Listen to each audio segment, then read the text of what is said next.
Dia diang ya, lain tiba selagi silakan para be ya. Adi berpanjang lagu Bang Endi Diang, juga kawan-kawan dari Andiang. Salam kepada pengurus kasadonyo dalam rangka turun mandi anak cucu kita di Limbonang semalam kini yang bernama Alzan Zia Sadia. Ya. Mudah-mudahan menjadi anak yang soleha, berbakti kepada kedua orang tua. Hina rancak namanya ya, Alzan Zia Sadia. Beliau mana yang turun mandi. Bang Endi Diang, saya akan merapik ya, jangan kabur sampai sebelum itu juga ya. Kita banyak kembali kabalam balam kita nonton.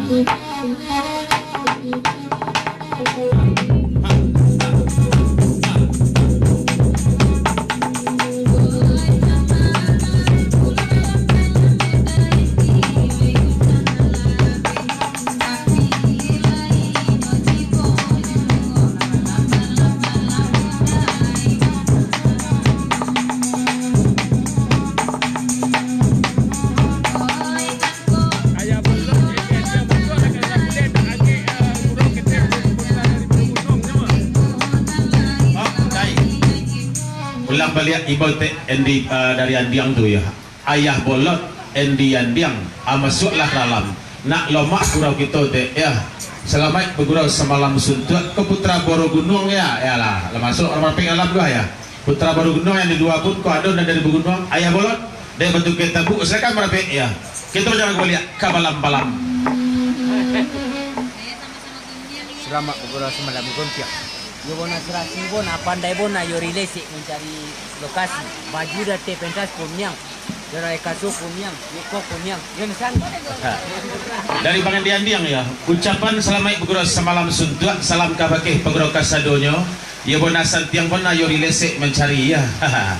Serba kuning, alih kasuk kuning, baju nak dendang kuning. Baju kursi pun kuning semalam nangko ya. Ya, gigi dan naro kuning aja nya. Pesan dari Bang Diang ya. Ayo loh, lagu tu banyak ya.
Den Diang kau nampak Den Diang tu ayah anak dendang ni serba kunyang salam kini lah sebab tu anak panti nampak dah bawa pasal jadi lesek ya.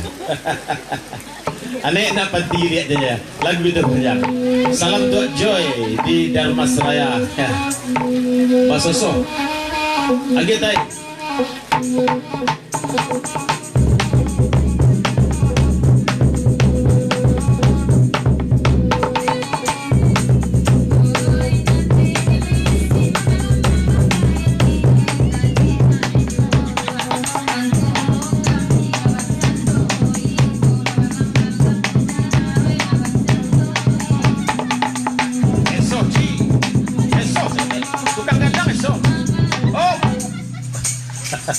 Biasanya kalau segala kunyang dia yori. Senang biasanya segala nan kunyang kau yori. Paciburu besok kau ya. Lanjut dibaca lagu lihat dek Bang Diang ya. Esok saya dek.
Tanjung, acara Gokar, kok Ibu Tanjung nak rapat.